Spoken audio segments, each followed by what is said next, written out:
Mau ngangkat salah satu komen netizen, emang kalau dagang itu bukannya cuma cukup punya modal aja, tapi punya otak sama belajar lagi. Hai semuanya, Assalamualaikum. Kembali lagi di channel Zahra Veronica. Nah, makasih ya buat kakak ya udah mampir dan komen di channel aku. Nah, jawaban aku nggak mau jadi orang pintar. Nanti aku selamanya terbuai, terpesona, selalu ingin bertahan di perusahaan yang mungkin agak susah untuk masuk di dalamnya ya. Nah, ini aku perlihatkan foto kenang-kenangan waktu kerja dulu. Nah, kalau aku jadi orang pintar mungkin aku nggak sampai sekarang ini, Bun. Nah, kenapa aku bilangnya gitu? Nggak semua orang dagang itu harus pintar. Nah, aku akan matahkan kata-kata kakak tadi biar jadi semangat juga buat orang lain, karena kalian perhatikan rata-rata orang yang dagang itu jarang yang ada tamatan sarjana gitu.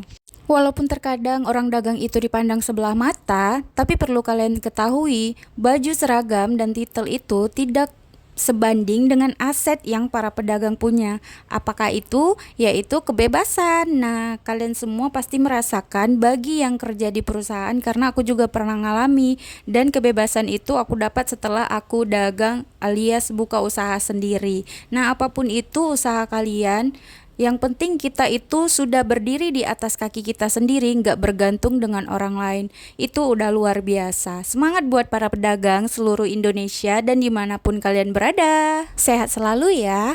Mungkin dagang itu kalau dilihat orang kerjaannya sebelah mata ya. Kalau orang kadang bandingkan, wah keren ya kerja di sana, jabatannya ini, jabatannya itu, mungkin luar biasa. Tapi di balik itu semua mereka nggak tahu gimana setelah mereka merasakan kerja di perusahaan dan buka usaha sendiri itu luar biasa jauh perbedaannya. Nah, karena aku sendiri ya udah ngalami bertahun-tahun kerja di perusahaan yang gajinya bisa dikatakan di atas UMR gitu. Nah, jadi sekarang aku merasa nggak apa-apa sih dibilang orang goblok. Karena apa? Karena ya memang dagang itu mesti harus rugi. Dan awal juga aku nggak ada rencana sama sekali mau buka usaha, dan aku nggak ada sama sekali ngeluangkan waktu buat belajar dulu. Itu menghabiskan waktu gitu. Nah, kalau kemarin tuh sebelum buka warung aku belajar dulu, mungkin sampai sekarang aku nggak bakalan buka warung, Bun, nggak bakalan buka usaha. Karena apa? Karena kalau buka usaha itu identik dengan resiko. Nah, kita pasti mendapatkan resiko antara untung dan rugi. Dan kerugian itu pasti ada, dan aku ngalamin banget pas baru-baru buka warung. Memang aku sama sekali nggak belajar. Aku nekat aja, modal nekat sama modal punya uang ya. Intinya gitu. Kalau aku belajar mungkin aku nggak sampai di titik ini. Aku belajarnya dari pengalaman aku aja, yang mana awal-awal dulu memang aku banyak rugi. Yang pertama, aku banyak rugi dari jenis barang, misalnya harganya 1.000 modalnya, di situ aku kasih harga 500. Nah, untuk kopi juga waktu dulu harga kopi itu 7.000. Nah, aku jualnya 3.500. Itu ruginya udah 50%. Kenapa aku bisa salah? Karena aku nekat, karena aku baru, belum terlalu banyak kenal barang, tahu-taunya aku harus buka warung dengan modal nekat, dan aku memang harus belajar sendiri gitu, nggak ada yang ngajarin.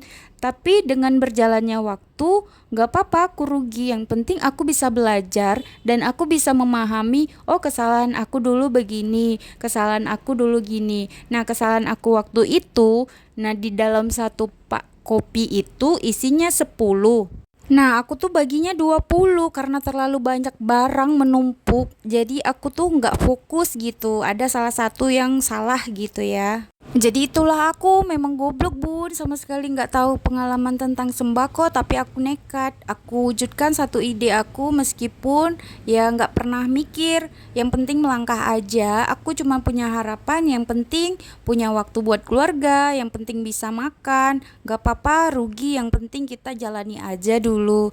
Nah, kalau seandainya kita mikir, terlalu banyak mikir, nggak ada salah satu keinginan kita itu tercapai. Nah, di sini kalau kita pengen mendapatkan kebebasan, jadi kita harus melepaskan semua kepintaran kita, rasa takut dan harapan, dan langsung praktek aja.